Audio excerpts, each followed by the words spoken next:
सुप्रभात साथियों, दोस्तों, जितने भी हमारे हिंदी पाठक दोस्तों, आज आपको हम 125 प्रश्नों की श्रृंखला लेकर के आपके समक्ष उपस्थित हुए हैं। जो भी हमारे साथी भाई बहन हिंदी टीजीटी पीजीटी के लिए बिल्कुल लगे हुए हैं, आज हम 125 प्रश्नों की श्रृंखला आपके समक्ष, कितना दोस्तों, 125, 125। हमें लाइक सब्सक्राइब की बिल्कुल जरूरत नहीं दोस्तों। लाइक मत करिएगा, सब्सक्राइब मत करिएगा, लेकिन अगर आपके पास समय रहा तो निश्चित ही यहाँ से प्रश्न आपकी परीक्षा में बनेंगे। वैसे भी आपकी परीक्षा अप्रैल के पहले होना नहीं है, तो अभी आपके पास पूरे 5 महीने का समय है। 150 दिन अपनी तैयारी पर लग जाइए दोस्तों। प्रश्न को हम पढ़ेंगे और आपको 10 सेकंड का समय देंगे। कितना? 10 सेकंड का समय देंगे प्रश्न को टिक करने के लिए। अद्वैतवाद, तुलसीदास किस दार्शनिक मत के भक्त कवि थे?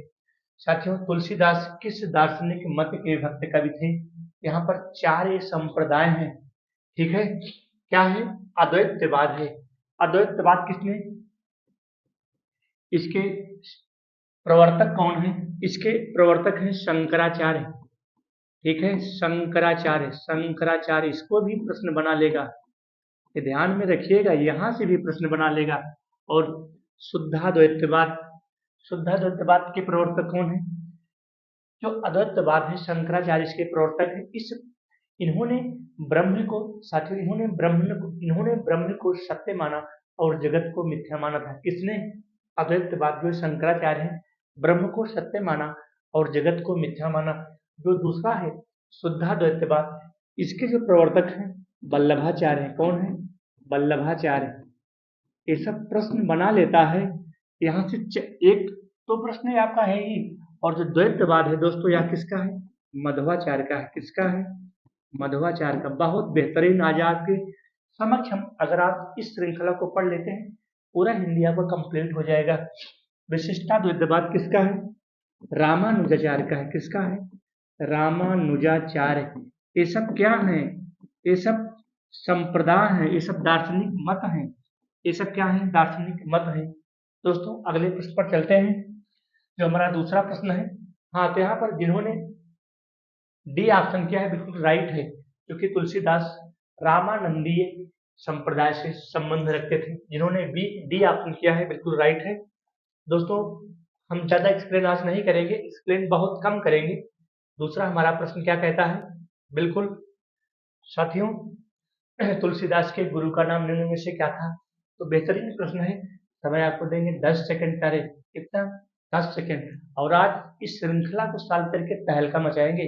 पूरी हिंदी आज कंप्लीट हो जाएगा, कोई भी डाउट आपका बचेगा ही नहीं। तुलसीदास के गुरु का नाम दोस्तों जो पता ही होगा आपको, नरहर दास। जिन्होंने सी ऑप्शन किया है बिल्कुल राइट है, ठीक है। यहाँ पर परमानंद दास है, गोविंद दास है, रामानंद है। थोड़ा सा परमानंद के बारे में आपको बता देते हैं दोस्तों। परमानंद एक क्या है? अष्टछाप के कवि हैं। क्या है? अष्टछाप। ये अष्टछाप के कवि हैं। क्या है? कवि हैं। अष्टछाप की स्थापना कब हुई थी दोस्तों?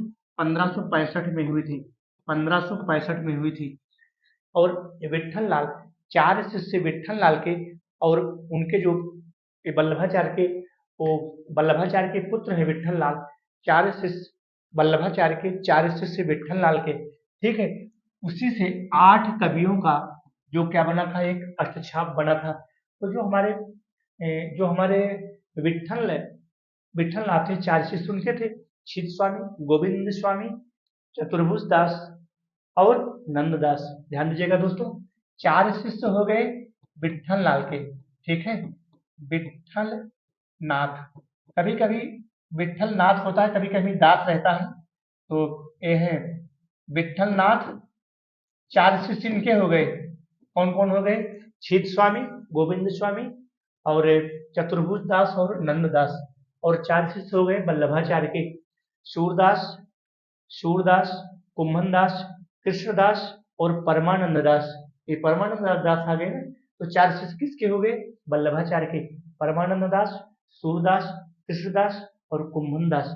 यहाँ से प्रश्न बना लेगा दोस्तों कि निम्नलिखित में से कौन वल्लभाचार्य के शिष्य नहीं है? निम्नलिखित में से कौन विठलनाथ के शिष्य नहीं है। अष्टक की स्थापना कब हुई थी? 1565 में हुई थी। तो इसको ध्यान रखना। तुलसीदास के गुरु का नाम नरहर दास। तो हमने आपको कई प्रश्न बना दिए। चलते हैं दोस्त अगले प्रश्न पर। तीसरा प्रश्न हमारा क्या कहता है? बेहतरीन प्रश्न आपके लिए। तीसरा प्रश्न हमारा क्या कहता है? तीसरा प्रश्न कहता है, सूफी संतों ने जनता के कष्ट को दूर करने के लिए साधना का निम्न में से कौन सा मार्ग अपनाया था?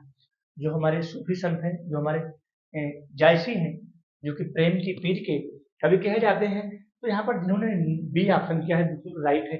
दोस्तों ज्यादा समय नहीं लेंगे, थोड़ा सा स्पीड बढ़ाएंगे और आप लोग फटाफट फटाफट आप आंसर दीजिएगा, ठीक है? तो वैष्णव संप्रदाय है। अगला क्वेश्चन हमारा क्या कहता है? अगला क्वेश्चन है, मीरा की भक्ति किस कोट की थी? मीरा की भक्ति किस कोट की थी?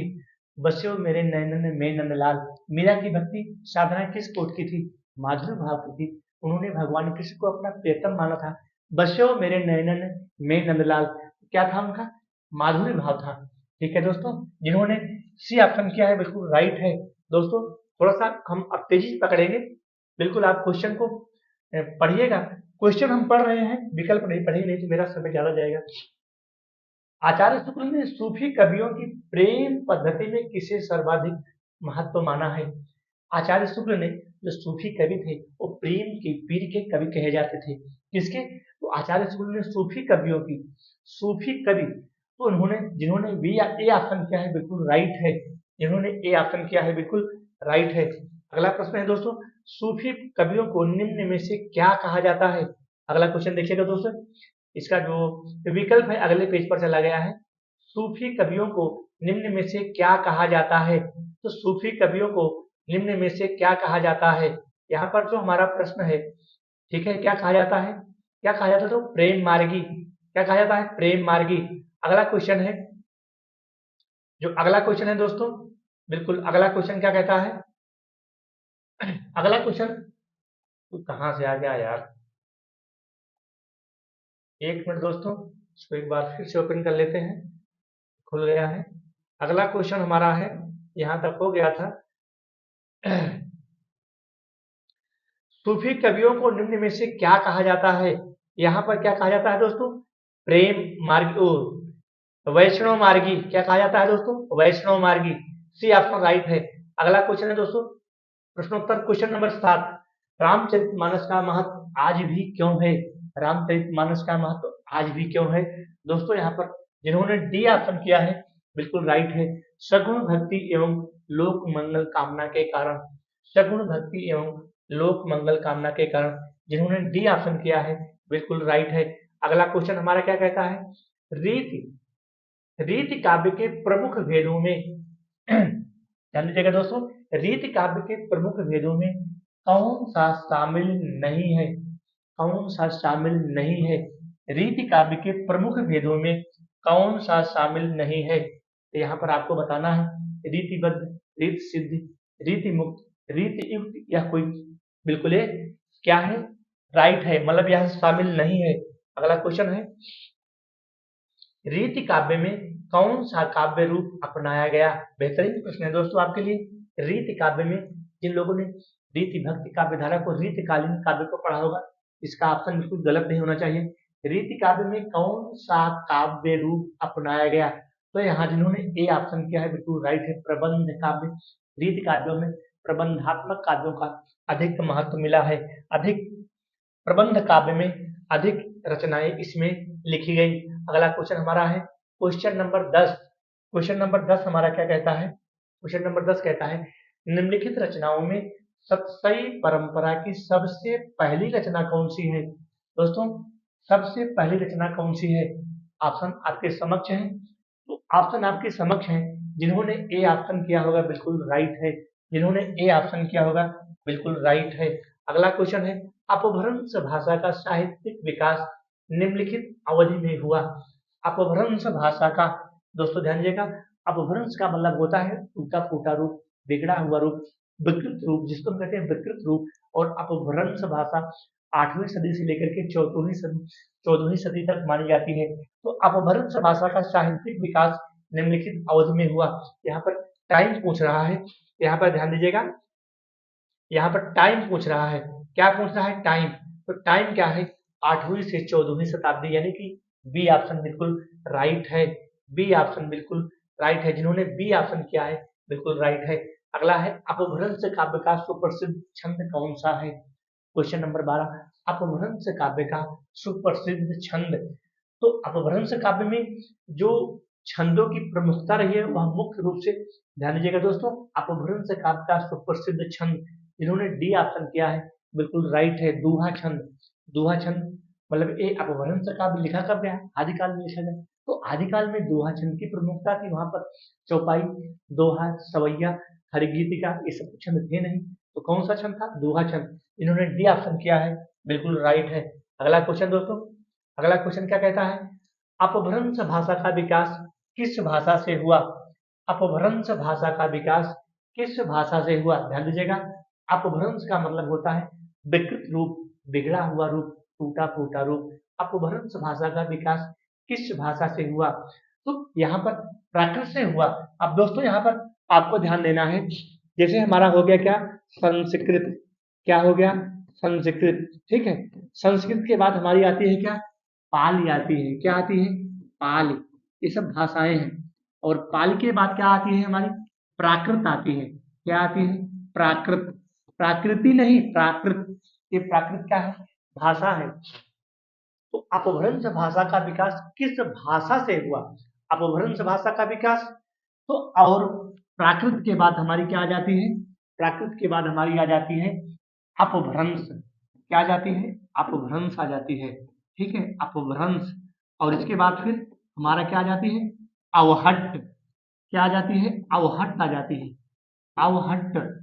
ठीक है, अवहट्ट आ जाती है। और इसके बाद फिर हमारी आ जाती है पुरानी हिंदी और फिर हिंदी। पूछ रहा है अपभ्रंश भाषा का विकास किस भाषा से हुआ? तो अपभ्रंश भाषा का विकास किस भाषा से हुआ? प्राकृत के बाद ही तो अपभ्रंश आई है। प्राकृत हुई, ये प्राकृत पहले संस्कृति हुई, फिर पाली हुई, फिर प्राकृति हुई। प्राकृत के बाद हमारी क्या आई? अपभ्रंश। अपभ्रंश के बाद हमारी अवहट्ट, अवहट्ट के बाद हमारी पुरानी हिंदी, तो पुरानी हिंदी के बाद हमारी हिंदी। तो इस प्रकार से एक क्वेश्चन आपको सॉल्व करना है। ठीक है दोस्तों, समझ के चलना है, जल्दबाजी बिल्कुल नहीं है। ये वनडे एग्जाम नहीं है दोस्तों। जो बच्चे, जो हमारे छात्र TGT, PGT, net, GRF, KBS की तैयारी कर रहे हैं वही इसको पढ़ सकते हैं। वनडे एग्जाम वाले नहीं पढ़ पाएंगे। अपभ्रंश भाषा का प्रथम कवि किसे माना गया है? दोस्तों, अपभ्रंश भाषा का प्रथम कवि, बहुत बेहतरीन प्रश्न है, जिसको यहाँ पर ऑप्शन, अपभ्रंश भाषा का प्रथम कवि कौन है? स्वयंभू है। ठीक है, कौन है? स्वयंभू है। ठीक है। अगला क्वेश्चन हमारा क्या कहता है? अगला क्वेश्चन, अपभ्रंश में राम के चरित्र के आधार पर लिखित प्रबंधात्मक रचना निम्न में से कौन है? अपभ्रंश में राम के चरित्र के आधार पर, राम के चरित्र के आधार पर, तो जिन्होंने ए ऑप्शन किया होगा बिल्कुल राइट है, पाउंचेरिव। इसी में ही तो राम और सीता के जो है विशेषताओं को, उनके गुणों को बताया गया है। किसमें? पाउंचेरिव में। पाउंचेरिव में। और ये रचना किसकी है? स्वयंभू की है। ठीक है, रचना किसकी है? स्वयंभू की है, पाउंचेरिव। पाहुड़ दोहा, क्या प्रश्न है दोस्तों? पाहुड़ दोहा के रचनाकार, पाहुड़ दोहा के रचनाकार। दोस्तों बेहतरीन प्रश्न आपके लिए। पाहुड़ दोहा के रचनाकार क्या है हमारे? राम सिंह। राम सिंह, नीचे सरापा है, धनपाल है, ऑप्शन आपको दिख रहा है, राम सिंह है। ठीक है दोस्तों, जो हमारा अगला विकल्प है, अगला विकल्प हमारा क्या कहता है? निम्नलिखित हिंदी काव्य में कौन सा काव्य अपभ्रंश से बिल्कुल भिन्न है? अपभ्रंश से बिल्कुल भिन्न है। तो जिन्होंने ए ऑप्शन किया होगा बिल्कुल राइट है, यह अपभ्रंश से बिल्कुल भिन्न है। बाकी जो वीर काव्य है, श्रृंगार काव्य है, राम काव्य है, यह सब आदिकाल में लिखे गए थे।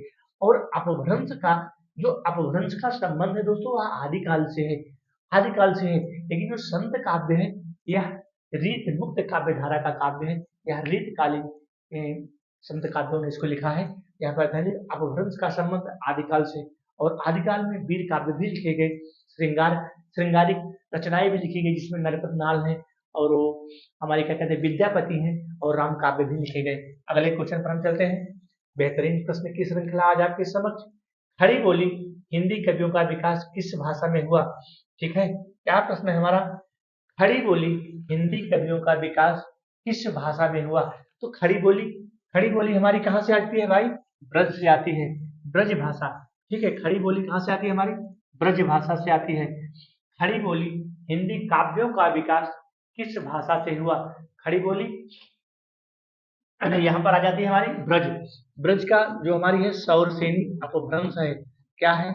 सौरसेनी अपभ्रंश है, सौरसेनी अपभ्रंश। ठीक है, और इसके अंतर्गत क्या आती है हमारी? सौरसेनी अपभ्रंश में आती है पश्चिमी हिंदी। क्या आती है?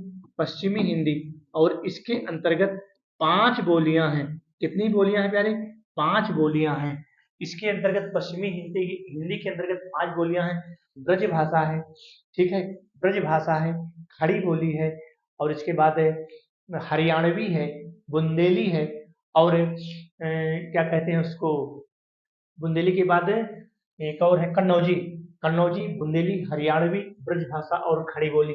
तो पश्चिमी हिंदी के अंतर्गत 5 बोलियां आती हैं। ठीक है, इसको ध्यान में रखिएगा। अगला क्वेश्चन हमारा है, हड़ौती राजस्थान के किस क्षेत्र में प्रचलित है? हड़ौती क्या है? एक बोली है। यह राजस्थान के किस क्षेत्र में सबसे अधिक? तो यहाँ पर जिन्होंने ए ऑप्शन किया होगा राइट है, कोटा बूंदी, क्योंकि कोटा क्या है? राजस्थान में पड़ता है, कोटा बूंदी। और अगला हमारा क्वेश्चन है, अगला क्वेश्चन दोस्तों, हिंदी साहित्य का प्रथम इतिहास लेखक किसे माना जाता है? हिंदी साहित्य का बेहतरीन प्रश्न आपके लिए दोस्तों, हिंदी साहित्य का प्रथम इतिहास लेखक जिन्होंने ए ऑप्शन किया है बिल्कुल राइट है। ठीक है, अगला क्वेश्चन है, पृथ्वी राजरासो मूलतः किस तरह का काव्य है? पृथ्वी राजरासो मूलतः किस तरह का काव्य है? ये क्या है? वीर काव्य है। क्या है? वीर काव्य है। पृथ्वी राजरासो क्या है? एक वीर काव्य है। ठीक है, अगला क्वेश्चन दोस्तों, बिल्कुल एक बेहतरीन श्रृंखला आज आपके लिए हम लेकर आए हुए हैं। अगला क्वेश्चन क्या कहता है? अगला क्वेश्चन है, पृथ्वीराज रासो के प्रथम विदेशी उद्धारकर्ता के रूप में, पृथ्वीराज रासो के प्रथम विदेशी उद्धारकर्ता के रूप में किसे माना गया है? जिन्होंने बी ऑप्शन किया है बिल्कुल राइट है, colonel James Tod, colonel James Tod. अगला क्वेश्चन है, आदिकाल की किस रचना में इतिहास की उपेक्षा की गई है? आदिकाल की किस रचना में? यहाँ पर आपको दोस्तों करना होगा पृथ्वीराज रासो, पृथ्वीराज रासो जो पृथ्वीराज रासो जो चंद्रबरदाई के द्वारा लिखा गया था, इसमें आदिकाल की किस रचना में इसमें इतिहास की उपेक्षा की गई है? पृथ्वीराज रासो किसका है? चंद्रबरदाई का है। ठीक है, अगला क्वेश्चन दोस्तों, क्योंकि अगर बहुत सबकी व्याख्या करेंगे तो बहुत टाइम लग जाएगा। ठीक है, अगला क्वेश्चन हमारा है, आदिकाल की प्रमुख श्रृंगारिक कृति कौन सी है? बेहतरीन प्रश्न दोस्तों आपके लिए, आदिकाल की प्रमुख श्रृंगारिक रचना कौन सी है? आदिकाल की पूछ रहा है, ध्यान दीजिएगा, श्रृंगारिक रचना के बाद श्रृंगारिक रचना की बात पूछ रहा है। यहाँ पर दोस्तों बीसल देवरासो क्या है? बीसल देवरासो और विद्यापति भी गए, विद्यापति की जो पदावली है इसकी भी श्रृंगारिक कृति है, और बीसल देवरासो भी है। ठीक है, अगला क्वेश्चन है, भक्ति साहित्य का प्रादुर्भाव सर्वप्रथम कहाँ हुआ? तो दोस्तों ध्यान दीजिएगा, जिन्होंने ए ऑप्शन किया हुआ बिल्कुल राइट है, दक्षिण भारत। दक्षिण भारत भक्ति साहित्य का प्रादुर्भाव सर्वप्रथम दक्षिण भारत से हुआ था। और एक महिला जो थी उसका नाम था अंडाल। अंडाल क्या थी? पहली दक्षिण भारतीय महिला थी जिन्होंने भक्ति साहित्य का भक्ति साहित्य परंपरा के बारे में अपनी बातों को बताया। दोस्तों अगला क्वेश्चन है, समग्र भक्तकालीन काव्य पर कौन सी विशेषता लागू होती है? समग्र भक्तकालीन काव्य पर कौन सी विशेषता लागू होती है? अवतार में विश्वास, या तो बिल्कुल सही है, जाति प्रथा का निषेध, अहंकार का त्याग। तो यहाँ पर सी ऑप्शन राइट हो जाएगा।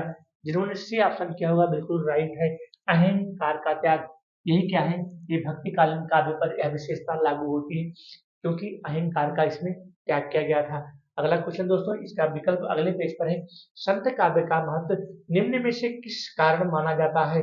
संत काव्य का महत्व, प्रश्न है दोस्तों, संत काव्य का महत्व निम्नलिखित में से किस कारण से माना जाता है? विकल्प आपके समक्ष है। तो यहाँ पर दोस्तों हो जाएगा, जिन्होंने बी ऑप्शन किया है बिल्कुल राइट है, जिन्होंने बी ऑप्शन किया है बिल्कुल राइट है। ध्यान दीजिएगा दोस्तों, जिन्होंने बी ऑप्शन किया है बिल्कुल राइट है, ईश्वर को मिलाने वाला गुरु। अगला क्वेश्चन दोस्तों, अगला क्वेश्चन आपके समक्ष, वल्लभाचार्य निम्न में से किस सिद्धांत का प्रतिपादन किया? वल्लभाचार्य निम्नलिखित में से किस सिद्धांत का प्रतिपादन किया? अब यहाँ पर दोस्तों शुद्धाद्वैतवाद, ये है किसका है? ये वल्लभाचार्य का है। क्या है? वल्लभाचार्य का है। अभी पहला प्रश्न भी आया था, ये वल्लभाचार्य का है। और जो विशिष्टाद्वैतवाद है ये रामानुजाचार्य का है। किसका है?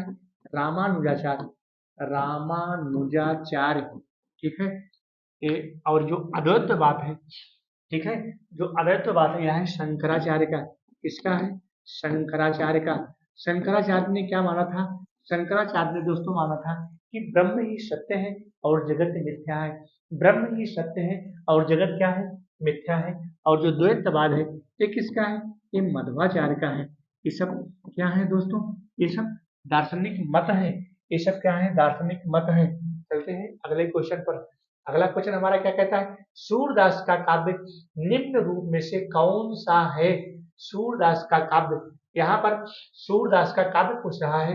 तो जो सूरदास का काव्य है वो निम्नलिखित में से, जिन्होंने डी ऑप्शन किया है तो राइट है गीत काव्य, क्योंकि सूरदास ने अपने जो पद थे वो गाए थे, ठीक है। प्रबंध काव्य नहीं है, महाकाव्य नहीं है, वो क्या है? गीत काव्य है, क्योंकि सूरदास के जो पद हैं वो गाते थे, ठीक है। अगला क्वेश्चन दोस्तों, अगला क्वेश्चन हमारा क्या कहता है? अगला क्वेश्चन बिल्कुल बेहतरीन प्रश्न आपके समझ, तुलसीदास की भक्ति भावना को किस किस वर्ग में रखा गया है? ये वर्ग है दोस्तों, ठीक है। तुलसीदास की भक्ति भावना को किस वर्ग में रखा जा सकता है? तो तुलसीदास अपने आप को क्या माने थे? दास माने थे। क्या माने थे? दास माने थे। और उन्होंने मर्यादा पुरुषोत्तम भगवान श्री राम को अपना प्रभु माना था, अपना परमात्मा माना था, ईश्वर माना था, और स्वयं को क्या माना था? दास माना था। रीतिबद्ध कवियों से घनानंद का प्रेम क्या है? भिन्न है। रीतबद्ध कवियों से घनानंद का प्रेम क्या है? भिन्न है। क्यों भिन्न है? क्योंकि वह स्वानुभूति और रीत मुक्त है, क्योंकि घनानंद वैसे भी रीत मुक्त कवि माने जाते हैं। तो यहाँ पर दोस्तों ध्यान दीजिएगा, रीतबद्ध कवियों से घनानंद का प्रेम भिन्न है, क्योंकि वह स्वानुभूति और रीत मुक्त है। घनानंद रीत मुक्त कवि कहे जाते हैं और वो उसका क्या काव्य है? स्वानुभूति से युक्त है। अगला क्वेश्चन है, रीति निरूपण, दोस्तों यहाँ पर ध्यान दीजिएगा, रीति निरूपण की प्रवृत्ति का परिचायक ग्रंथ निम्न में से कौन सा है? रीति निरूपण, जो यहाँ पर प्रश्न है रीति निरूपण, तो रीति निरूपण की प्रवृत्ति का परिचायक ग्रंथ निम्नलिखित में से कौन सा है? दोस्तों यहाँ पर हो जाएगा आपका आंसर सी ऑप्शन बिल्कुल राइट है, कवि कुलकल्पतरु। कवि कुलकल्पतरु जिन्होंने किया है, बिल्कुल राइट है। अगला क्वेश्चन है दोस्तों, अगला क्वेश्चन क्या कहता है? अगला क्वेश्चन पढ़ते हैं, भारतेंदुकालीन किस उपन्यास से आधुनिकता की शुरुआत मानी जाती है? आधुनिकता की शुरुआत मानी जाती है, ध्यान दीजिएगा। भारतेंदुकालीन उपन्यास से दोस्तों क्या है? परीक्षा गुरु। किसका है? लाला श्रीनिवास दास का। 1882, क्या है? 1882, ठीक है, लाला श्रीनिवास का है परीक्षा गुरु। जो भारतेंदुकालीन उपन्यास है यही है परीक्षा गुरु, 1882। और सौ अजान एक सुजान, ये है उनका प्रताप नारायण मिश्र का। चंद्रकांता है उनका, है चंद्रकांता है, क्या नाम है उनका? चंद्रकांता, जो रेणुका है, हरीशनाथ रेणुका है, और रानी केतकी, इससे कोई मतलब ही नहीं है। अगला क्वेश्चन दोस्तों, आधुनिक काल में हिंदी गद्य एवं पद्य की भाषा के परिमार्जन कर्ता निम्न में से कौन है? आधुनिक काल की बात कर रहा है, आधुनिक काल में हिंदी गद्य एवं पद्य, तो यहाँ पर दोस्तों डी ऑप्शन राइट हो जाएगा, महावीर प्रसाद द्विवेदी। डी ऑप्शन, क्योंकि गद्य और पद्य का परिमार्जन की बात हो रही है, ध्यान दीजिएगा। आधुनिक काल में हिंदी गद्य एवं पद्य की भाषा के परिमार्जन करता क्या कौन थे? महावीर प्रसाद द्विवेदी, ठीक है। अगला क्वेश्चन दोस्तों, अगला क्वेश्चन है अगला क्वेश्चन हमारा है, द्विवेदी युग की कविता का स्वर निम्नलिखित में से किससे संबंधित है? द्विवेदी युग की कविता का स्वर निम्नलिखित में से किससे संबंधित है? तो जिन्होंने ए ऑप्शन किया है बिल्कुल राइट है, उपदेशात्मक एवं इतिवृत्तात्मक। उपदेशात्मक एवं इतिवृत्तात्मक। अगला क्वेश्चन दोस्तों, मैथिली शरण गुप्त ने इतिहास के उपेक्षित नारी उर्मिला को निम्न में से किस पुस्तक में प्रतिष्ठित किया है? उर्मिला के को तो यहाँ पर किसमें किया है दोस्तों? यहाँ पर ध्यान दीजिएगा, मैथिली शरण गुप्त ने इतिहास के उपेक्षित नारी पात्र उर्मिला को निम्न में से किस पुस्तक में प्रतिष्ठित किया है? साकेत में। साकेत इनका क्या है, महाकाव्य है और इसमें 17 सर्ग हैं। इसमें 17 सर्ग हैं। सॉरी, साकेत साकेत में कितने सर्ग हैं, 12 सर्ग हैं दोस्तों। कितने सर्ग हैं, 12 सर्ग हैं। 12 सर्ग हैं। 17 सर्ग कहाँ है, प्रिय प्रवास में है। कहाँ है, प्रिय प्रवास, नोट करिएगा। और कामायनी में 15 सर्ग हैं। कामायनी में 15 सर्ग हैं, ठीक है। और वैदेही वनवास में 8 सर्ग हैं। कितने सर्ग हैं, 8 सर्ग हैं। नोट करना, ये सब सर्ग हैं। ऐसे पूछ लेता है। साकेत में 12 सर्ग हैं, प्रिय प्रवास में 17 सर्ग हैं, कामायनी में 15 सर्ग हैं और वैदेही वनवास में 8 सर्ग हैं। तो यहाँ पर सर्गों को भी आपको ध्यान में रखना है। अगला क्वेश्चन है, छायावाद के प्रमुख कवियों में से किसके गीतों की मधुर वेदना की मर्माभिव्यक्ति अधिक है। तो यहाँ पर दोस्तों महादेवी वर्मा हो जाएगा, जिन्होंने सी ऑप्शन किया है, बिल्कुल राइट है, महादेवी वर्मा। अगला क्वेश्चन दोस्तों, अगला क्वेश्चन क्या कहता है, छायावादी कवियों में रहस्य भावना किस तरह व्यक्त हुई है। छायावादी कवियों में रहस्य भावना किस तरह व्यक्त हुई है। तो यहाँ पर दोस्तों डी ऑप्शन बिल्कुल राइट हो जाएगा। यहाँ पर सारे ऑप्शन असीम के प्रति जिज्ञासा, सारे विकल्प सही हैं। अगला प्रश्न है, छायावादोत्तर काव्य में राष्ट्रीय सांस्कृतिक भावना का उल्लेख किस रूप में मिलता है। जिन्होंने सी ऑप्शन किया है, बिल्कुल राइट है। क्या है, आत्मोत्सर्ग की भावना। और अगला हमारा क्वेश्चन क्या कहता है, अगला क्वेश्चन दोस्तों है, ब्रज भाषा का विकास किस अपभ्रंश से हुआ। बहुत बेहतरीन प्रश्न दोस्तों, ब्रज भाषा का विकास किस अपभ्रंश से हुआ। अभी मैंने इसके पहले वाले विकल्प में आपको बताया था, ब्रज भाषा का विकास किस अपभ्रंश से हुआ, तो सौरसेनी अपभ्रंश से हुआ। सौरसेनी अपभ्रंश क्या है, पश्चिमी हिंदी। क्या है, सौरसेनी अपभ्रंश से पश्चिमी हिंदी का विकास हुआ है। ये क्या है, सौरसेनी अपभ्रंश है, ठीक है। तो ब्रज भाषा का जो विकास है वो सौरसेनी अपभ्रंश से हुआ है, पश्चिमी हिंदी, ठीक है, पश्चिमी हिंदी। और इस सौरसेनी अपभ्रंश में 5 बोलियां हैं। कितनी बोलियां हैं, 5 बोलियां हैं। कौन कौन सी है, ब्रज भाषा है, खड़ी बोली है, ठीक है, ब्रज भाषा, खड़ी बोली और बुंदेली है, कन्नौजी है और हरियाणवी है, जिसको बांगुर के नाम से जानते हैं, ठीक है। और जो ये अर्धमागधी है, अर्धमागधी से पूर्वी हिंदी का जन्म हुआ है। पूर्वी हिंदी में दोस्तों 3 बोलियां हैं। कौन कौन है, अवधी है, अवधी हमारी हो गई, और भोजपुरी हो गई, और छत्तीसगढ़ी। ये अर्धमागधी अपभ्रंश है। अर्धमागधी अपभ्रंश से पूर्वी हिंदी का जन्म हुआ है।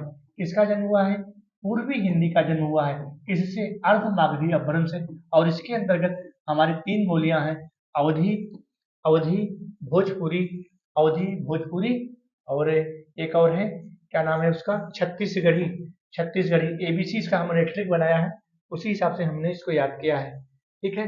खड़ी बोली का सर्वाधिक प्राचीन नाम, खड़ी बोली का सर्वाधिक प्राचीन नाम। बहुत बेहतरीन प्रश्न दोस्तों, देखते हैं कितने लोगों का यह प्रश्न सही होता है। खड़ी बोली का सर्वाधिक उपयुक्त प्राचीन नाम, जिन्होंने ए ऑप्शन किया है, बिल्कुल राइट है।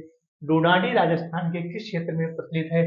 डूनाडी राजस्थान के जयपुर सवाई माधोपुर। जिन्होंने सी ऑप्शन किया है, बिल्कुल राइट है। जिन्होंने सी ऑप्शन किया है, बिल्कुल राइट है।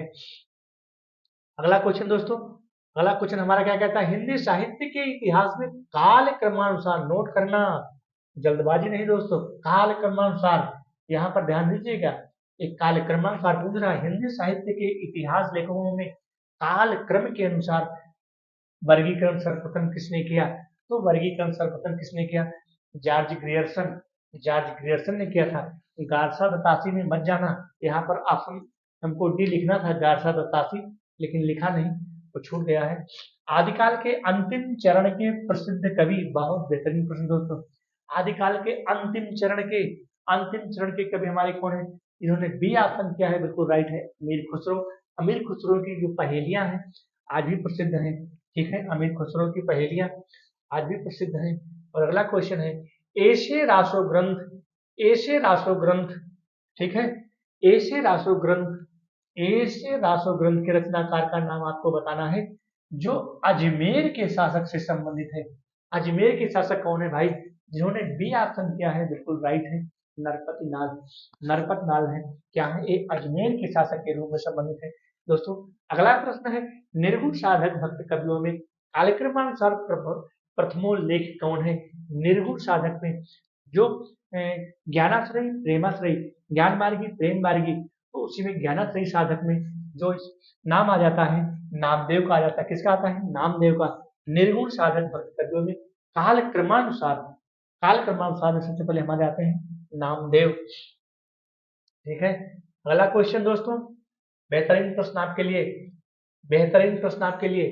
तन चितौर मन राजा कीन्हा, इस पंक्ति में किस प्रकार की शैली का वर्णन हुआ है? दोस्तों बेहतरीन प्रश्न है आपके लिए। क्या है? तन चितौर मन राजा कीन्हा, इस पंक्ति में किस प्रकार की वर्णन शैली का प्रयोग हुआ है? तो जिन्होंने बी आसन किया है बिल्कुल राइट है, जिन्होंने बी आसन किया है बिल्कुल राइट है। समासोक्ति सॉरी दोस्तों, यहाँ पर हो जाएगा अन्योक्ति परक। क्या हो जाएगा?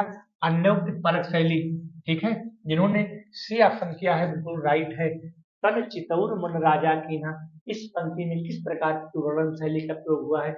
क्योंकि तन और चित्त की बात, शरीर और चित्त की बात, तो यहाँ पर अन्योक्ति परक शैली का प्रयोग यहाँ पर जायसी ने किया है। किस शैली का प्रयोग किया है? अन्योक्ति परक शैली का प्रयोग किया है। अगला प्रश्न है, संत तुलसीदास का संबंध किस आचार्य परंपरा से है? दोस्तों अगला प्रश्न नीचे है और विकल्प दूसरे पेज पर है। संत तुलसीदास का संबंध किस आचार्य परंपरा से है?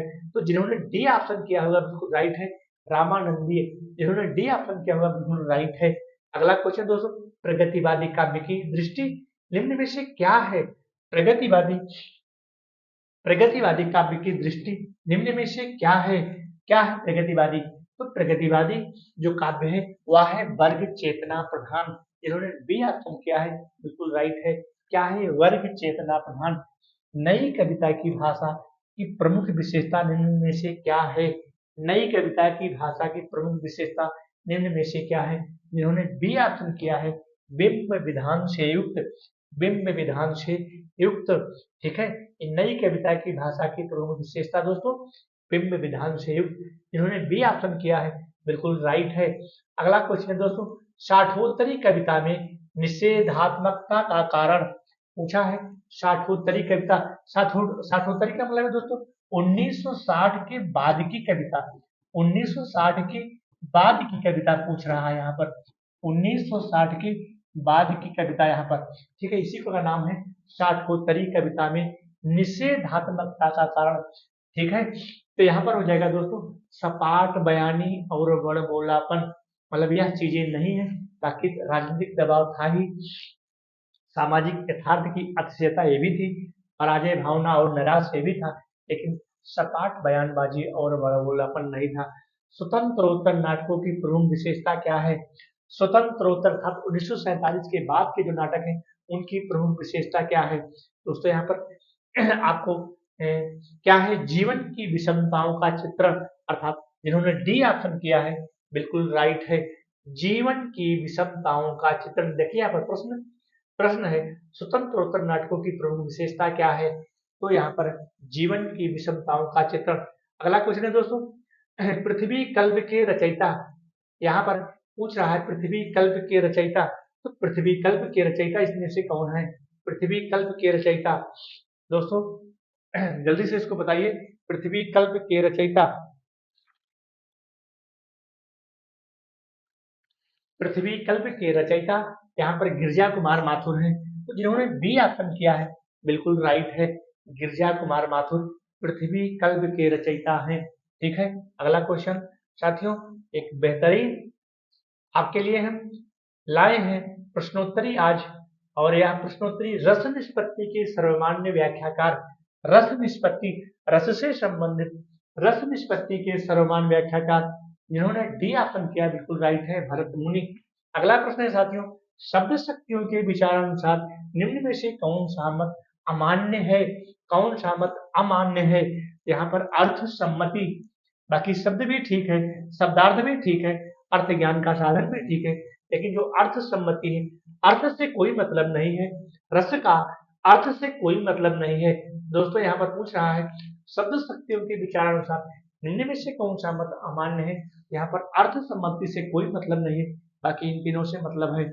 अगला क्वेश्चन है अलंकार के निम्न भेदों में से कौन सा अस्वीकार्य है?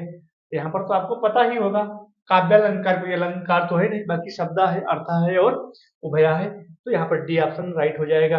अगला क्वेश्चन, दोस्तों बेहतरीन प्रश्न आपके लिए। दिवसान का समय, ये जूही की कली से दिया गया है। जूही की कली से दिवसान का समय मेघमय आसमान से उतर रही थी, क्या? संध्या सुंदरी, एक परी। यहाँ पर मानवीकरण अलंकार है, जिन्होंने बी ऑप्शन किया है बिल्कुल राइट है, मानवीकरण अलंकार। ठीक है, वह नवनीत कहाँ जाता है, रह जाता है तक्र में। कवि ने तक्र को प्रतीक बताया है, किसका बताया है? रहस्यमयता का। किसका बताया है? रहस्य, ठीक है, रहस्यमयता का बताया है, तो यहाँ पर बी ऑप्शन राइट हो जाएगा। अगला क्वेश्चन दोस्तों, अगला क्वेश्चन क्या कहता है? अमूर्त भावों को मूर्त रूप प्रदान करने के लिए कवि किसका प्रयोग करता है? बहुत बेहतरीन प्रश्न है दोस्तों, यह प्रश्न किसी का गलत नहीं होना चाहिए। अमूर्त भावों को मूर्त रूप प्रदान करने के लिए कवि किसका प्रयोग करता है? बिंबों का करता है। काने की किलकत कान घुटुरुण आवत, मन में कनक नंद के आंगन, बिंब पकड़ी को धावत। भगवान कृष्ण नंद बाबा के आंगन में घुटनों के बल चलते हुए अपनी परछाई को पकड़ते हैं, वही है बिंब, बिंबों का। ठीक है, बिंब माने होता है परछाई। अगला क्वेश्चन दोस्तों, बेहतरीन प्रश्न है। कृष्ण काव्य परंपरा में नायक नायिका के प्रेम के चित्रण में कौन सी दृष्टि को प्रमुख माना जाना चाहिए? कृष्ण काव्य परंपरा में पूछ रहा है, कृष्ण काव्य परंपरा में नायक नायिका के प्रेम के चित्रण में कौन सी दृष्टि को प्रमुख माना जा, जिन्होंने डी ऑप्शन किया है बिल्कुल राइट है, रास पंचाध्यायी के रचयिता। दोस्तों रास पंचाध्यायी के रचयिता नंददास हैं, इन्होंने सी ऑप्शन किया है बिल्कुल राइट है, नंददास हैं, नंददास। ठीक है, जो नंददास अष्टछाप के कवियों में से आते हैं। देखिए यहाँ पर दोस्तों, ये चारों कवि आ गए, कृष्णदास भी आ गए, परमानंद दास, नंददास और चतुर्भुज दास। वल्लभाचार्य के चार शिष्य, वल्लभाचार्य के चार शिष्य कौन? सूरदास, सूरदास हो गए, कुंभन दास हो गए, कृष्णदास हो गए और परमानंद दास। और जो चार शिष्य हैं विठल लाल के, क्षीर स्वामी, गोविंद स्वामी, चतुर्भुज दास और नंद दास। ऐसे इसको नोट करना, ऐसे इसको याद करना, नहीं तो काम चलने वाला बिल्कुल नहीं है। रामचरितमानस को हिंदी साहित्य के इतिहास में इतना महत्व क्यों दिया जाता है? इतिहास में इतना महत्व क्यों दिया जाता है? तो दोस्तों यहाँ पर आपको जो है कौन सा आंसर देना है? भारतीय धार्मिक संप्रदायों के बीच समन्वय स्थापित के लिए या रामचरित के लोक भाषा में होने के कारण, तो भारतीय यहाँ पर जो है भारतीय धार्मिक संप्रदायों के बीच या रामचरित के लोक भाषा में होने के कारण यहाँ पर डी ऑप्शन राइट हो जाएगा। जिन्होंने डी ऑप्शन किया है बिल्कुल राइट है। राम भक्ति मार्ग में दाम्पत्य मूलक उपासना को ले चलने वाली श्रृंगारी भावना के प्रवर्तक कौन है? एक बेहतरीन प्रश्न है दोस्तों, बहुत अच्छा प्रश्न है। राम भक्ति मार्ग में दाम्पत्य मूलक उपासना, दाम्पत्य मूलक अर्थात नायक नायिका पति पत्नी, इसमें डी ए ऑप्शन बिल्कुल राइट है। अग्रदास, अग्रदास इसमें माने गए हैं। अगला क्वेश्चन, अगले पेज पर आ जाते हैं दोस्तों। भाषा भूषण के रचयिता, किसी का भी यह प्रश्न गलत नहीं होना चाहिए। भाषा भूषण के रचयिता, बहुत बेहतरीन प्रश्न है दोस्तों। भाषा भूषण के रचयिता, तो जिन्होंने डी ऑप्शन किया है बिल्कुल राइट है। कौन सा कवि रीत मुक्त काव्य धारा के अंतर्गत नहीं आता?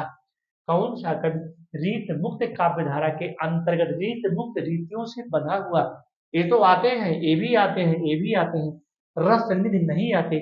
रसनिध किस में आते हैं? रीत सिद्ध कवि में आते हैं। ये रीत सिद्ध कवि में, जिसमें हमारे बिहारी हैं। ठीक है, अगला प्रश्न दोस्तों क्या कह रहा है? अगला प्रश्न कह रहा है कि भारतेंदु का कौन सा नाटक अनुदित है? अर्थात अनुदित मतलब अनुवाद, अनुदित का मतलब इन्होंने अनुवाद किया था। क्या किया था? अनुवाद किया था। किसका? तो इन्होंने विद्या सुंदर, इसमें विद्या सुंदर राइट हो जाएगा। अगला क्वेश्चन है, हिंदी में समालोचना के सूत्रपात के लिए भारतेंदु युग की, ये भारतेंदु है, भारतेंदु युग की कौन सी पत्रिका उल्लेखनीय है? तो हिंदी में समालोचना के सूत्रपात के लिए आपको तो पता ही चल गया होगा, कवि बचन सुधा। ये ब्राह्मण किसका है? पंडित प्रताप नारायण मिश्र का है। हरिश्चंद्र पत्रिका भी इन्हीं की है और आनंद कादम्बिनी है प्रेम घन की। ठीक है, यहाँ पर इसी प्रकार से आपको प्रश्नों को कंठस्थ करते चलना है। अगला क्वेश्चन है, मधुसूदन गुप्त की कौन सी कृति प्रकाशन क्रम में पहले आती है? ये प्रकाशन क्रम है, मधुसूदन गुप्त की कौन सी कृति प्रकाशन क्रम में सबसे पहले आती है? तो नोट करना, जयद्रथ वध। ठीक है, जयद्रथ वध। छायावाद की मूल चेतना किस शब्द समूह से व्यक्त होती है? अगला क्वेश्चन, छायावाद की मूल चेतना, प्रश्न को पढ़ेगा, छायावाद की मूल चेतना किस शब्द समूह से अधिक व्यक्त होती है? तो यहाँ पर आंसर क्या हो जाएगा? आंसर हो जाएगा स्वानुभूति की विवृत्ति, अर्थात सी ऑप्शन राइट हो जाएगा। सी ऑप्शन बिल्कुल राइट हो जाएगा। क्वेश्चन नंबर अगला है, सुमित्रा नंदन पंत की उत्तरवर्ती रचना, उत्तरवर्ती का मतलब होता है दोस्तों बाद, ठीक है, उत्तरवर्ती का मतलब होता है बाद की रचना, ठीक है, बाद की रचना। पूर्ववर्ती का मतलब पहले की। तो बाद की रचना क्या हो जाएगी? जो इसमें 1947 है, ये सबसे बाद की रचना है ना, जो दिया 40, 36, 34। तो उत्तरवर्ती का मतलब बाद की, पूर्ववर्ती का मतलब पहले की। शब्द को ध्यान रखिएगा, ये सब शब्द ऐसे फंसा लेते हैं। ले चल मुझे भुलावा देकर मेरे नाविक धीरे धीरे, ले चल मुझे भुलावा देकर मेरे नाविक धीरे धीरे, कहाँ से लिया गया है दोस्तों? ये लहर से लिया गया है। कहाँ से लिया गया है? लहर से लिया गया है। ले चल मुझे भुलावा देकर मेरे नाविक धीरे धीरे, लहर, झरना, पल्लव, ठीक है, यह सब रचनाएं किसकी हैं? ये सब रचनाएं हैं पल्लव, लहर, झरना, ये सब आए हैं सुमित्रानंदन पंत की, सुमित्रानंदन पंत की।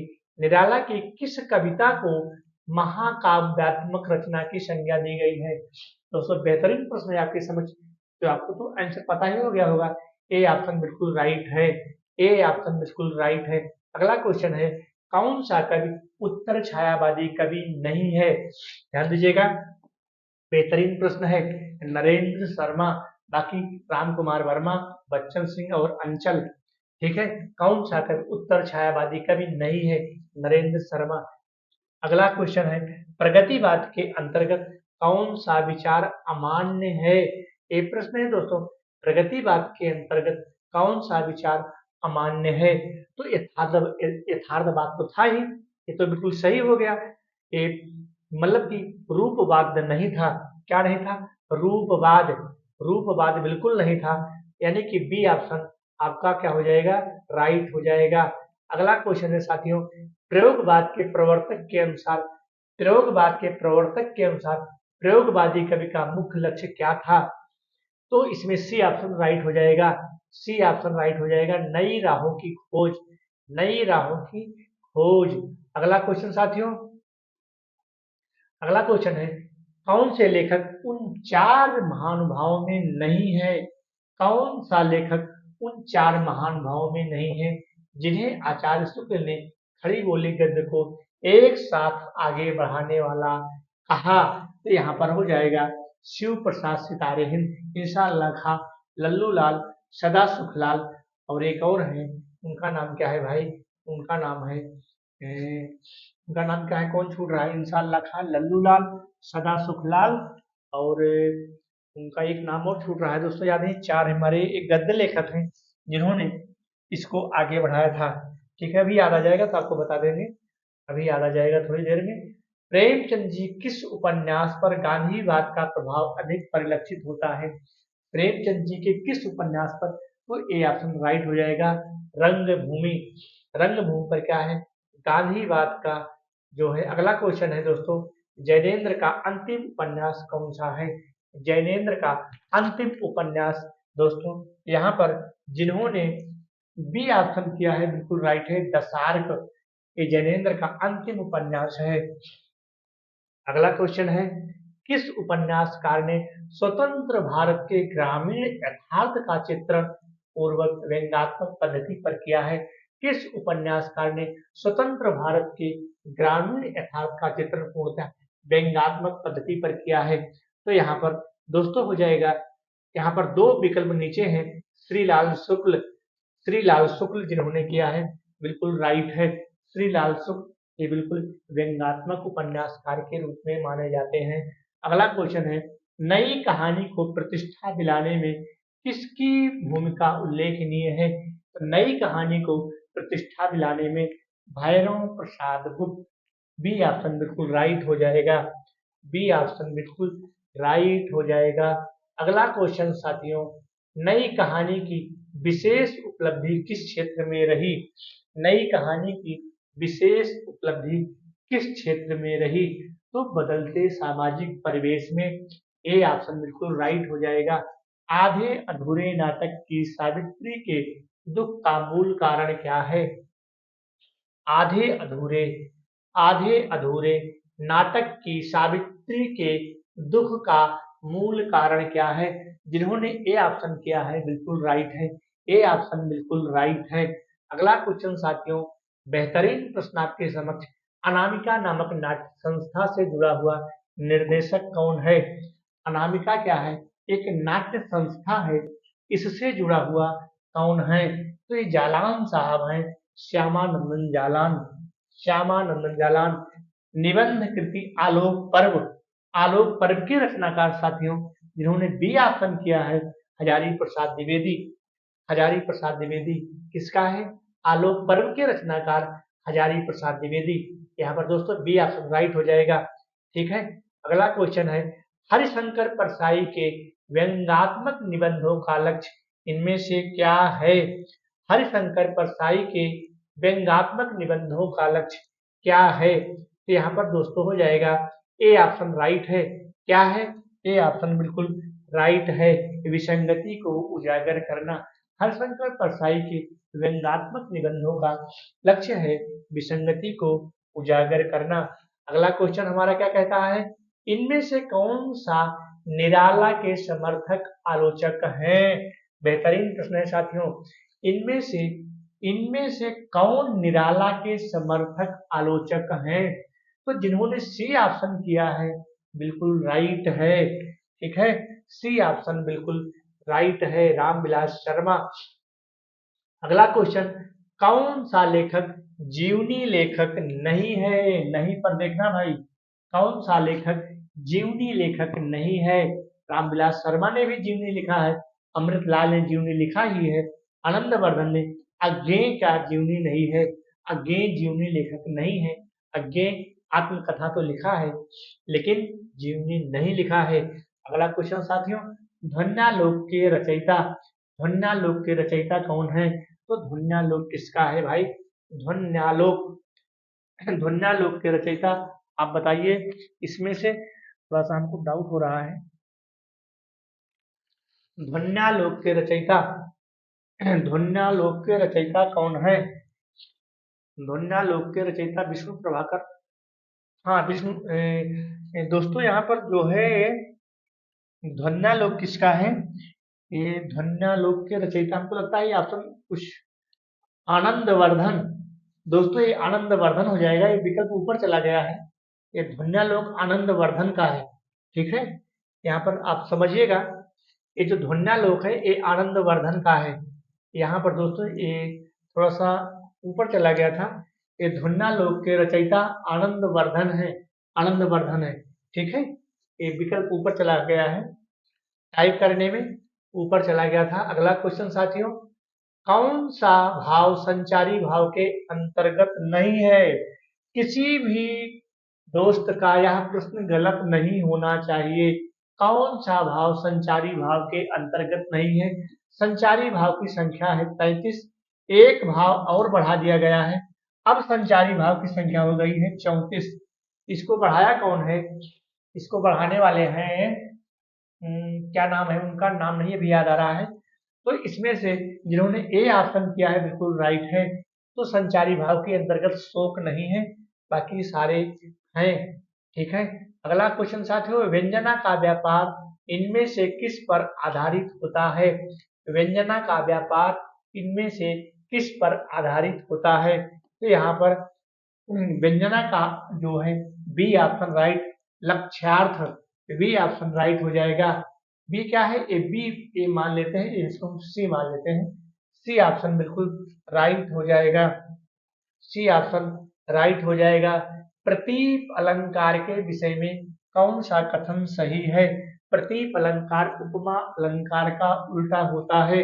तो उपमेय को उपमान से श्रेष्ठ बताया जाता है। उपमेय को उपमान से श्रेष्ठ बताया जाता है। प्रतीक अलंकार के विषय में कौन सा कथन सही है? उपमेय को उपमान से श्रेष्ठ बताया जाता है। ए ऑप्शन बिल्कुल राइट हो जाएगा, बी ऑप्शन राइट हो जाएगा। अगला क्वेश्चन साथियों, आधुनिकता के संबंध में कौन सा कथन सही नहीं है? सही नहीं है आधुनिकता के संबंध में। तो यहाँ पर आधुनिकता का जो संबंध परंपरा से जुड़ा, यह क्या है? गलत है। बाकी ए भी सही है, बी भी सही है, डी भी सही है। ठीक है, इनमें प्रगतिवादी आलोचक कौन है? प्रगतिवादी आलोचक यहाँ पूछ रहा है, प्रगतिवादी आलोचक इनमें से कौन है? तो प्रगतिवादी आलोचक हैं शिवदान सिंह चौहान। शिवदान सिंह चौहान, जिन्होंने डी ऑप्शन किया है, बिल्कुल राइट है। इनमें से प्रगतिवादी आलोचक कौन है? शिवदान सिंह चौहान है। अगला क्वेश्चन साथियों, अगला क्वेश्चन है तार सप्तक के संपादक। ये तो आप जान ही रहे हैं, तार सप्तक के संपादक हमारे हैं अज्ञे। ठीक है, पहला तार सप्तक है 1943, दूसरा है 1951, तीसरा है 1959 और चौथा तार सप्तक है 1979। यहाँ पर 8 जोड़ दोगे तो प्लस हो जाएगा। ठीक है, ये क्या है? चारों तार सप्तक हैं। ठीक है, अगला क्वेश्चन साथियों है, अगला क्वेश्चन क्या है भाई? यहाँ चला गया तो कहाँ जा रहा है भाई? हाँ, कुआनो नदी के लेखक कौन है? कुआनो नदी के लेखक कौन है? दोस्तों यहाँ पर शमशेर हो जाएगा। ए ऑप्शन बिल्कुल राइट है, ए ऑप्शन बिल्कुल राइट है। निम्नलिखित शब्दों के विलोम बताइए। आपको यहाँ विलोम बताना है। विलोम तो जल्दी जल्दी से आप करिए। वैभव का विलोम क्या हो जाएगा? वैभव का विलोम हो जाएगा वैभव। वैभव का मतलब होता है जो बहुत सारी चीजें उसके पास हो, इसका हो जाएगा दारिद्र। गृहस्थ का विलोम, गृहस्थ का हो जाएगा सन्यासी। गृहस्थ का सन्यासी, इसको जल्दी जल्दी करते हैं, ये विलोम आ गया है। और यहाँ पर शिष्ट है, शिष्ट का विलोम अशिष्ट हो जाएगा। ठीक है, और सहोदर क्या है? सहोदर, सहोदर का विलोम अन्योदर। सहोदर का मतलब होता है दोस्तों एक ही उदर से जन्म लेने वाला, एक ही उदर से, एक ही उदर से, एक ही उदर से जन्म लेने वाला, एक ही उदर से जन्म लेने वाला, इसको क्या कहा जाता है? सहोदर। ठीक है, एक ही उदर से जन्म लेने वाला। तो यहाँ पर ऑप्शन हो जाएगा अन्य उदर, यानी कि अन्य उदर से उत्पन्न हो चुकी। विलोम पूछ रहा है ना, तो उल्टा। यहाँ पर अगला है कनिष्ठ। कनिष्ठ का विलोम, कनिष्ठ का हो जाएगा, कनिष्ठ माने छोटा होता है तो ज्येष्ठ हो जाएगा। क्या हो जाएगा? ज्येष्ठ हो जाएगा। ठीक है, अगला है साथियों शुद्ध वर्तनी आपको बताना है। ठीक है, शुद्ध वर्तनी बताना है। इसमें बी ऑप्शन राइट हो जाएगा जमींदार। ठीक है, बी ऑप्शन राइट हो जाएगा। यहाँ पर आपको बताना है चिरजीवी। चिरजीवी कौन सा सही है? चिरजीवी, चिरजीवी कौन सा सही है? चिरजीवी, तो इसमें ए ऑप्शन राइट हो जाएगा। चिरजीवी ए ऑप्शन राइट हो जाएगा। अगला है हितैषी। कौन सा हितैषी सही है? हितैषी, डी ऑप्शन राइट हो जाएगा, डी ऑप्शन। ठीक है, अगला है पूजनीय। इसमें से क्या हो जाएगा दोस्तों? सी ऑप्शन राइट हो जाएगा, पूजनीय। और है अगला अन्वेषण। अन्वेषण माने क्या होता है? खोज करना। तो कौन सा अन्वेषण इसमें सही है दोस्तों? ए, सी ऑप्शन राइट हो जाएगा। क्या है? सी ऑप्शन बिल्कुल राइट हो जाएगा। अगला क्वेश्चन है अधोलिखित विकल्पों में से तद्भव आपको बताना है। क्या बताना है? तद्भव शब्द। तो यहाँ पर जो कोकिल है, फाल्गुन है, भिक्षा है, मुख क्या है? तद्भव शब्द है। मुंह नहीं है, इसका जो शुद्ध रूप होगा वो होगा मुख। ठीक है, अगला है आश्रम। आश्रम, प्यास, प्रांगण, उद्वेग। ठीक है, तो यहाँ पर आश्रम, प्यास। तो यहाँ पर जो प्यास है, प्यास क्या है दोस्तों? ये तद्भव शब्द है। प्यास क्या है? ये तद्भव है। क्या है? तद्भव। और इसका तत्सम क्या होता है? पिपासा। इसका तद्भव क्या होता है? पिपासा होता है। ठीक है, इसका तद्भव क्या होगा? पिपासा होगा। अगला है निर्झर। निर्झर, निर्झर पितृ, बक और श्रावण। श्रावण नहीं है, ये श्रावण होगा। यहाँ पर ये श्रावण क्या है? तद्भव शब्द है। श्रावण का जो तत्सम होगा तो श्रावण होगा। अंधे की लकड़ी, अंधे की लकड़ी एकमात्र सहारा, अंधे की लकड़ी, अंधे की लकड़ी का मतलब हो जाएगा एकमात्र सहारा, ठीक है। कागज काला करना, बेकार की बातें करना, ए ऑप्शन राइट हो जाएगा, ए ऑप्शन राइट हो जाएगा। दोस्तों यहाँ पर अगला प्रश्न है, घ का उच्चारण स्थान कौन सा है? क ख ग घ, एक कंठ से हो रहा है, तो ए ऑप्शन राइट हो जाएगा। स्त्रीत्व शब्द में कौन सी संज्ञा है? स्त्रीत्व में कौन सी शब्द है? तो ये व्यक्तिवाचक संज्ञा है। कैसा है? व्यक्ति, क्योंकि स्त्री की बात हो रही है ना, तो व्यक्तिवाचक संज्ञा है। स्त्रीलिंग शब्द कौन सा है? स्त्रीलिंग शब्द कौन सा है? शील होता है, शराब पी जाती है, शक होता है, शहद होता है, ठीक है। तो शराब पी जाती है, या क्या है? स्त्रीलिंग है। पुल्लिंग शब्द का चयन करना है साथियों, पुल्लिंग शब्द का चयन करना है। संतान होती है, शक्कर, विजय होती है, वर्णन होता है, डी ऑप्शन राइट हो जाएगा, वर्णन होता है। पुल्लिंग पूछ रहा है ना, विजय होती है, शक्कर होती है, तो वर्णन होता है या फिर वर्णन किया जाता है, तो वर्णन क्या है? पुल्लिंग शब्द है।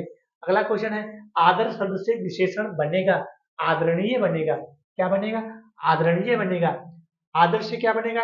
आदरणीय बनेगा।